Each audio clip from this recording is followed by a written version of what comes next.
Assalamualaikum dan salam sejahtera. Terima kasih karena sudah memilih Toyondong Channel. Sebelum kita mulakan, jangan lupa di-subscribe dulu agar anda tidak ketinggalan cerita baru mengenai artis hiburan Malaysia dan artis hiburan Indonesia. Toyondong Channel kongsikan berita terbaru gempa dipetik di artikel berkenaan. Seperti biasa, sebelum saya mulakan, jangan lupa di-like dan share channel ini.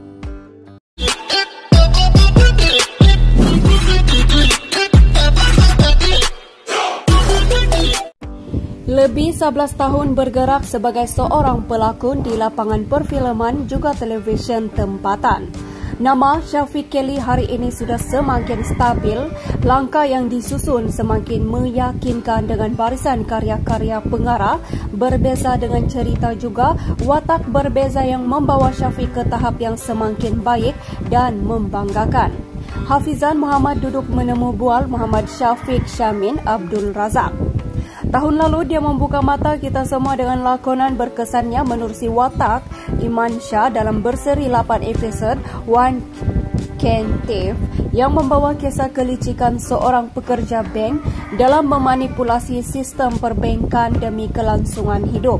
Berada di bawah arahan Arif Zulkarnian, dia digandingkan bersama nama besar lainnya seperti Faizal Husin, Amirul Afendi dan Azira Shafinas.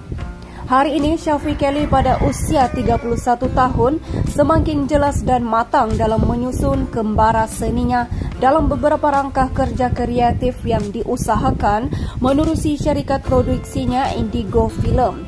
Selain fokus dengan penghasilan iklan komersial, Shafiq membawa visi besar dalam mengembangkan syarikatnya ini sebagai sebuah produksi film juga seri originals. Pertanyaan, sudah 11 tahun bergelar pelakon di Malaysia. How do you see yourself now? Jawab Shafiq Kelly, saya rasa semakin jelas dan faham tentang selok-belok kerja sebagai seorang pelakon dan in general dalam bidang ini. Dah tahu macam mana nak plan perjalanan lepas ini, nak buat apa, nak fikir apa seterusnya supaya kesilapan yang saya buat sebelum ini saya tak buat lagi pada masa depan, katanya. Soalan, kalau kita kilas balik waktu, apa sebab sebenarnya Shafiq mahu bergelar pelakon? Sebenarnya tak ada plan nak jadi pelakon. Saya membesar di bandar and masa tu kita mudah jadi AIM hanya nak cari duit. Apa peluang kerja yang boleh saya dapatkan duit saya akan buat dan saya tak tahu pun yang saya boleh berlakon awalnya. Opportunity yang ada saya guna sebaiknya dan slowly ia jadi satu proses yang saya enjoy dan saya suka buat, katanya.